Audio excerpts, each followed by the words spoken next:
अस्सलाम वालेकुम।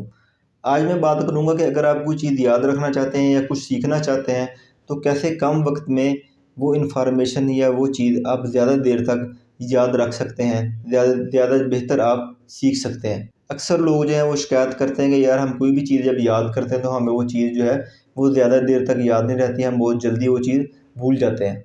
आज मैं आपको बताऊँगा कि जो फ़ास्ट लर्निंग का प्रोसेस है, उसको हम कैसे कर सकते हैं।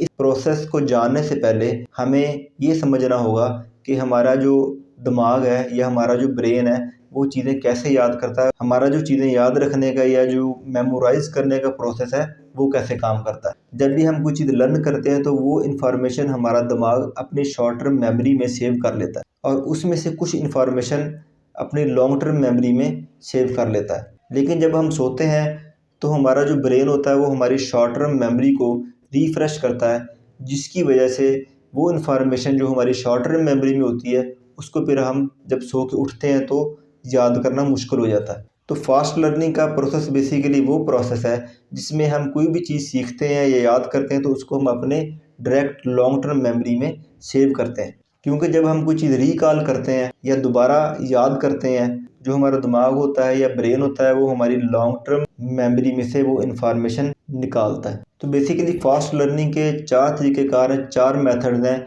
इन 4 तरीक़ों से हम कोई भी चीज़ जो है वो बहुत जल्दी लॉन्ग टर्म तक याद रख सकते हैं। उसमें से जो पहला तरीका है वो है राइटिंग का, लिखने का तरीका कि आपने कोई भी चीज़ अगर सीखनी है या लर्न करनी है तो आपने उसके नोट्स बनाने हैं, उसको आपने अपने हाथों से पूरा उसको लिखना है। तो ये बहुत अच्छा तरीका है, बहुत बेस्ट तरीका है जो आपको लॉन्ग टर्म याद रखने में मदद देता है, जिसकी मदद से आप कोई भी चीज़ जो है वो लॉन्ग टर्म तक याद रख सकते हैं। दूसरा तरीका याद करने का ये है कि आप छोटे-छोटे पार्ट्स में उसको डिवाइड करके याद करें और स्पेसिंग दें।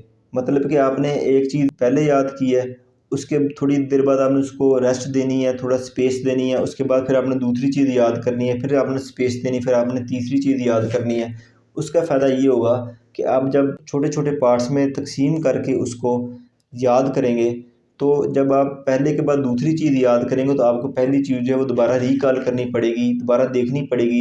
ये जो रिकॉल का बार-बार प्रोसेस है, इसकी वजह से आपको कोई भी चीज़ या कोई भी बात जो आप सीखना चाहते हैं या लर्न करना चाहते हैं तो आपको बहुत देर तक याद रहेगी। तीसरा तरीका जो है वो सेल्फ टेस्टिंग का तरीका है। सेल्फ टेस्टिंग का तरीका ये है कि आपने कोई भी चीज़ याद की तो आप नेक्स्ट डे उस चीज़ को दोबारा याद करें कि क्या आपको वो चीज़ याद है कि नहीं है। इसी तरह 3-4 दिन बाद फिर आप दोबारा उसको रिकॉल करेंगे, क्या आपको याद है कि नहीं याद है। इस तरह सेल्फ टेस्टिंग जो है ना, बार-बार टेस्ट करना, ये भी बहुत अच्छा तरीका है कि किसी चीज़ को बहुत देर तक लॉन्ग टर्म तक याद रखना।